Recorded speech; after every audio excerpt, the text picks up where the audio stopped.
Hi అండి. నమస్తే. Welcome back to my channel Raji normal house wife. ఈరోజు వీడియోలో బ్రెడ్‌తో చపాతీ చేసుకోవడం అయితే ఎలాగా అనేది చూపిస్తానండి. ఇవి చాలా అంటే చాలా టేస్టీగా, మృదువుగా అయితే ఉంటాయన్నమాట. ఎప్పుడూ ఒకేలాగా కాకుండా ఇలా డిఫరెంట్‌గా ట్రై చేసి పెడుతూ ఉంటే ఇంట్లో వాళ్ళు కూడా చాలా బాగా తింటారండి. చాలా టేస్టీగా కూడా ఉంటుందన్నమాట. దీనికోసం నేను ఒక 5 బ్రెడ్ స్లైస్‌ని అయితే తీసుకున్నానండి. వీటన్నిటిని కూడా మిక్సీ జార్‌లో చిన్న చిన్న పీసెస్‌గా చేసి పౌడర్‌లాగా చేసుకోవాలనమాట. దీనికి అంచులు కూడా ఏం తీయాల్సిన అవసరం లేదండి. వాటితో పాటు పౌడర్ అయితే చేసేసుకోవచ్చనమాట. ఈ బ్రెడ్ చపాతీ అనేది పిల్లలకు కూడా చాలా బాగా నచ్చుతుందండి. టేస్ట్ కూడా చాలా బాగుంటుందనమాట. ఎప్పుడు ఒకేలా కాకుండా ఇలా డిఫరెంట్‌గా అయితే ట్రై చేసి పిల్లలకి పెడితే చాలా అంటే చాలా హ్యాపీగా ఫీల్ అవుతారు. మా ఇంట్లో కూడా ఈ బ్రెడ్ చపాతీ అనేది చాలా ఇష్టంగా తింటారండి. దీనికోసం నేను 5 బ్రెడ్ స్లైసెస్‌కి 2 కప్పుల గోధుమ పిండినైతే యూజ్ చేశానండి. పర్ఫెక్ట్‌గా సరిపోతుందనమాట. 5 స్లైసెస్‌కి 2 కప్పుల గోధుమ పిండినైతే యూజ్ చేయాలి.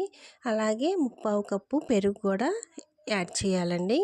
ఈ పెరుగుతో కలపడం వల్ల చపాతీ అనేది చాలా మృదువుగా, సాఫ్ట్‌గా అయిపోతాయి అన్నమాట. దానికోసమని ముప్పావు కప్పు పెరుగు కూడా యాడ్ చేసుకున్నాం అన్నమాట.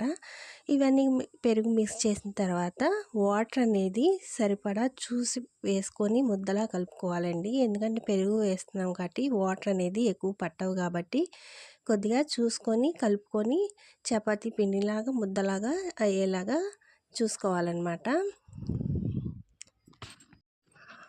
ఈ బ్రెడ్ చపాతీతో ఏ కర్రీ కూడా అయినా సరే చాలా అంటే చాలా టేస్టీగా ఉంటుందండి.